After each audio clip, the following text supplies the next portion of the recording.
আসসালামু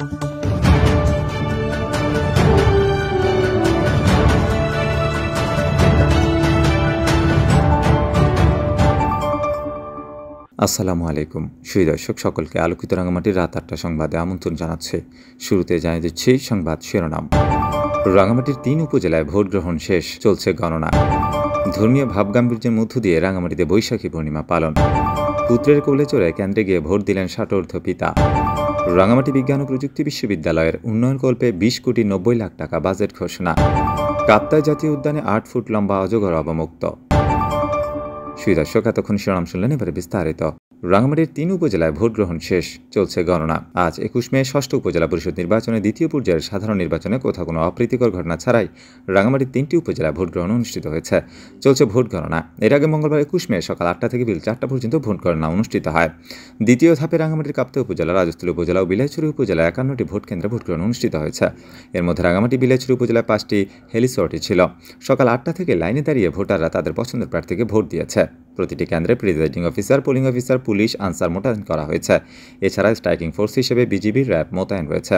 উল্লেখ্য, রাঙামাটির কাপ্তাই উপজেলার মোট ভোটার সংখ্যা হচ্ছে ৪৯,৫২৮ জন, রাজস্থলী উপজেলায় মোট ভোটার হচ্ছে ২০,৮৬৭ জন, বিলাইছড়ি উপজেলায় ২৩,৬৯২ জন ভোটার রয়েছে।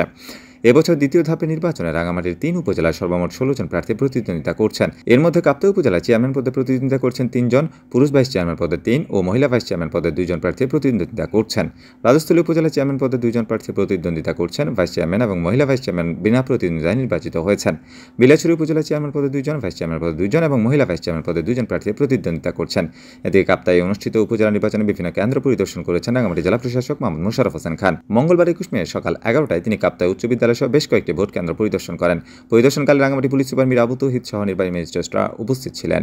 ধর্মীয় ভাবগাম্ভীর্যের মধ্য দিয়ে রাঙামাটিতে বৈশাখী পূর্ণিমা পালন। যথাযথ মর্যাদা ও ধর্মীয় ভাবগাম্ভীর্যের মধ্য দিয়ে বৈশাখী পূর্ণিমা পালন করছে রাঙামাটি বৌদ্ধ ধর্মাবলম্বীরা।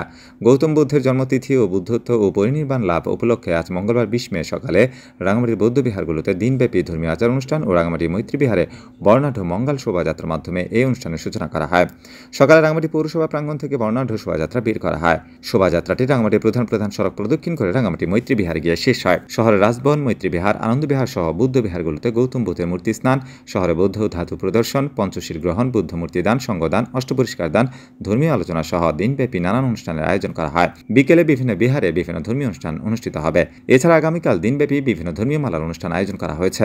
সন্ধ্যায় ফানুস উড়ানোর মধ্য দিয়ে বৈশাখী পূর্ণিমার সমাপ্তি ঘটবে। এছাড়া যারা অন্যান্য বৌদ্ধ বিহারে যথাযোগ্য ধর্মীয় মর্যাদা বুদ্ধ পূর্ণিমা উদযাপিত হয়েছে। এসব ধর্মীয় অনুষ্ঠানে দেশের সকল অশুভ শক্তিকে দূর করে শান্তি ও মঙ্গল কামনা করা হয়। পুত্রের কোলে চড়ে কেন্দ্রে গিয়ে ভোট দিলেন ষাটোর্ধ্ব পিতা। কাপ্তাই উপজেলা নির্বাচনে চন্দ্রঘোনা ইউনিয়নের কেপিএম স্কুল ভোট কেন্দ্রে পুত্রের কোলে চড়ে ভোট দিতে এলেন ষাটোর্ধ্ব অসুস্থ পিতা মোহাম্মদ শেখ মুজিব। মঙ্গলবার ২১ মে বেলা ১২টায় পুত্র শেখ মোজাম্মেল হোসেন আমানের কোলে চড়ে তিনি কেন্দ্রে এসে ভোট দিয়েছেন। পুত্র শেখ মোজাম্মেল হোসেন আমান জানান, আমার বাবা ৩বার ব্রেন স্ট্রোক করে, এতে ওনার বাম পাশটা প্যারালাইজড হয়ে তিনি প্রায় শয্যাশায়ী। তবে পিতার অনেক ইচ্ছা তিনি উপজেলা নির্বাচনে ভোট কেন্দ্রে এসে ভোট দেবেন। তাই বাবার ইচ্ছা পূরণে বাবাকে কোলে করে কেন্দ্রে নিয়ে এসেছি। বাবার ইচ্ছা পূরণ করতে পেরে আমি অনেক আনন্দিত। এদিকে পুত্রের কোলে চড়ে ভোট দিতে এসে অনেক খুশি ৬৭ বছর বয়সী মোহাম্মদ শেখ মুজিব। অসুস্থতার জন্য তিনি ভালো করে কথা বলতে পারেন না, তবে তিনি ইশারা দিয়ে বললেন, ভোট দিয়ে তিনি অনেক খুশি। কাপ্তাই উপজেলা নির্বাচনে পিতা পুত্রের এমন অংশগ্রহণ সুধী মহলে বেশ প্রশংসিত হয়েছে। রাঙামাটি বিজ্ঞান ও প্রযুক্তি বিশ্ববিদ্যালয়ের উন্নয়নকল্পে ২০,৯০,০০,০০০ টাকা বাজেট ঘোষণা। রাঙামাটি বিজ্ঞান ও প্রযুক্তি বিশ্ববিদ্যালয়ের অর্থ কমিটির পঞ্চম সভা অনুষ্ঠিত হয়েছে। মঙ্গলবার ২১ মে সকালে বিশ্ববিদ্যালয়ের বঙ্গবন্ধু মুক্তিযুদ্ধ কর্নারে বিশ্ববিদ্যালয় ভাইস চ্যান্সেলর ও অর্থ কমিটির chairman professor doctor Selina Akhter সভাপতিত্বে এই সভা অনুষ্ঠিত হয়। সভায় বিশ্ববিদ্যালয়ের শিক্ষক কর্মচারী নিয়োগ সহ যাবতীয় অবকাঠামোগত উন্নয়নে ২০২৩-২০২৪ অর্থ বছরে ১৫,৯০,০০,০০০ টাকা বাজেট প্রণয়ন করা হলেও তা পরবর্তীতে সংশোধন করে ১২,৯৯,০০,০০০ টাকা ধার্য করা হয়। বৈঠকে অর্থ কমিটির সকল সদস্যদের মতামতের ভিত্তিতে আগামী ২০২৪-২০২৫ অর্থ বছরে ২০,৯০,০০,০০০ টাকা বিশ্ববিদ্যালয়ের উন্নয়নে বাজেট ঘোষণা করা হয়। পাশাপাশি এই সভায় ভাইস চ্যান্সেলর বিশ্ববিদ্যালয়ের নানান সুযোগ সুবিধা বৃদ্ধিকল্পে সকলকে একযোগে কাজ করতে আহ্বান জানান। অর্থ কমিটির সদস্য সচিব মোহাম্মদ নুরুজ্জামানের সঞ্চালনায় এই সময় বিশ্ববিদ্যালয় প্রো ভাইস চ্যান্সেলর ও অর্থ কমিটির সদস্য কাঞ্চন চাকমা সহ বিশ্ববিদ্যালয়ের অন্যান্য কর্মকর্তারা সভায় অংশ নেন। কাপ্তাই জাতীয় উদ্যানে ৮ ফুট লম্বা অজগর অবমুক্ত। কাপ্তাই উপজেলাধীন বিএফআইডিসি শিল্প এলাকা থেকে মঙ্গলবার ২১ মে উদ্ধারকৃত গোলবাহার নামের অজগর সাপটি ওই দিন দুপুরে কাপ্তাই ন্যাশনাল পার্কের সংরক্ষিত বনে অবমুক্ত করা হয়েছে। সাপটি ৮ ফুট লম্বা এবং ওজন প্রায় ১০ কেজি বলে জানান কাপ্তাই রেঞ্জ কর্মকর্তা এএসএম মহিউদ্দিন চৌধুরী।